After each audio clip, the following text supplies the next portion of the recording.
What's happening, folks? Welcome back to the 182 News YouTube page. I appreciate you checking out this video. Today, we're going to talk about one of the most iconic albums and album covers of all time. Let's talk about Green Day, Dookie. Might have heard of it. Over 20 million records sold worldwide.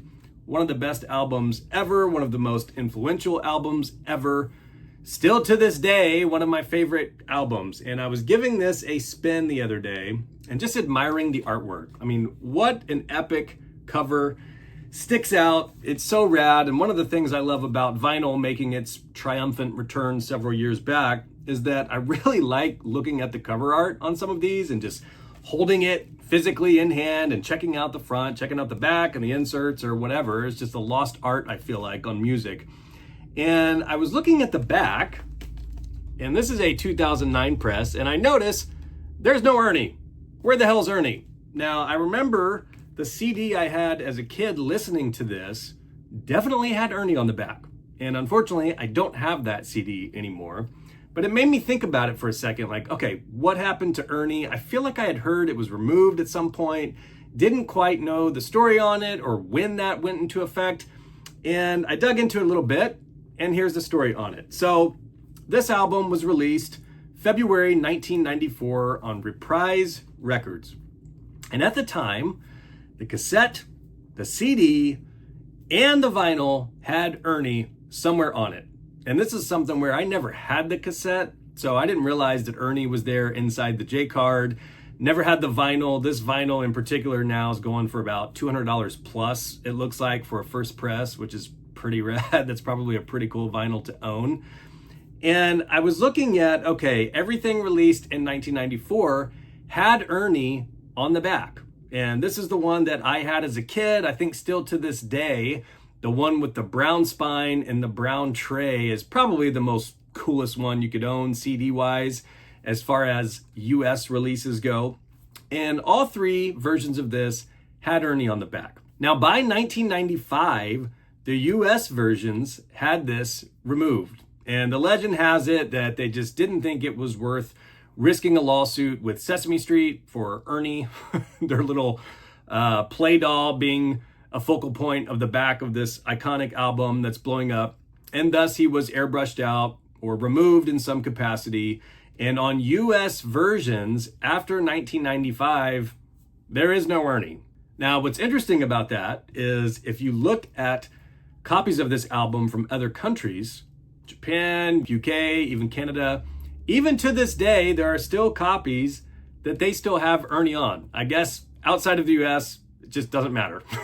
It's not that big of a deal. So what's cool about this is if you pop into a record shop or a secondhand store, or hell, if you dig out your old copy of it, look at the back, and if Ernie is on there, it is very likely a 1994 original version of this iconic album, at least in the US. There's over 180 different versions of this album listed on Discogs from various countries and various formats.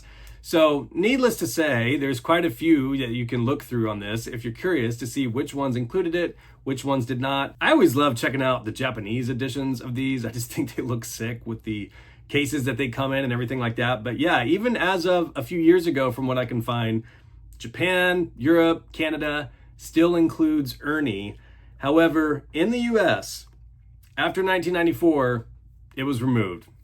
So long, Ernie. It's just that little bit of lore, just stuff like this that I just love, where if you're popping into a record shop or the next time you're looking through a used CD section, because I feel like CDs and cassettes are going to make a comeback. I feel like I'm starting to kind of get a little bit burnt out on vinyl just because, yeah, no pun intended, just because they're so expensive.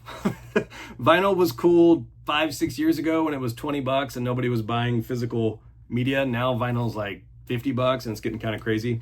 But I feel like CDs and cassettes are making a comeback. Like, even just looking at this and doing this video, I really want the original cassette and to find an old CD version of this because mine is long gone. But if you pop in a shop and you go to the G's and you stumble across Green Day's Dookie, look at the back, see if Ernie's there. And if it is, at least in the US, it's likely a 1994 original version, which is kind of cool. I don't think it's particularly rare by any means. I mean, there's over 20 million copies of this thing throughout the world. So it's not crazy rare. And like I said, in other countries, they're even still using Ernie on some versions of this. Really as recent as a few years ago, I was able to find. So it's not like it's a ton of money or whatever, but it's just one of those things that you might even find it for a couple bucks. And now you know a little bit more about it, and it might make you just a little bit happy. It's pretty sick. The other part of this that I had heard was Billy Joe Armstrong. He even acknowledged this a few years ago, where supposedly part of the reason why they removed it is they were worried that parents might think that it was a kid's album. Folks, this album has shit bottom middle. It has a monkey throwing shit. I don't know why anybody would buy this for their kids, but it's the 90s. You could trick your parents. He even cited a grandparent who bought this for their kid and was for their grandchild and was upset. I don't know. 90s were a different time. You could trick your parents. You could trick your grandparents. I don't know that I buy that much. I think it was smart lawyers, smart management saying, okay, this album's getting really popular. We don't want to be sued by Sesame Street. Just remove Ernie from the back. Nobody will care. Little bit of lore there. Pretty rad. So let me know in the comments, do you still have your original? Does yours have Ernie? If not, I think we all need to go to Goodwill and try to find an old copy with Ernie on the back for $1. I bet they're there. Could be. All right, that's going to do it for me. If you enjoy pop punk history, please subscribe to the channel, and we will talk very, very soon. Thanks. I totally wore a Green Day shirt in a Green Day video. That was not by design. I assure you. I declare I don't care no more.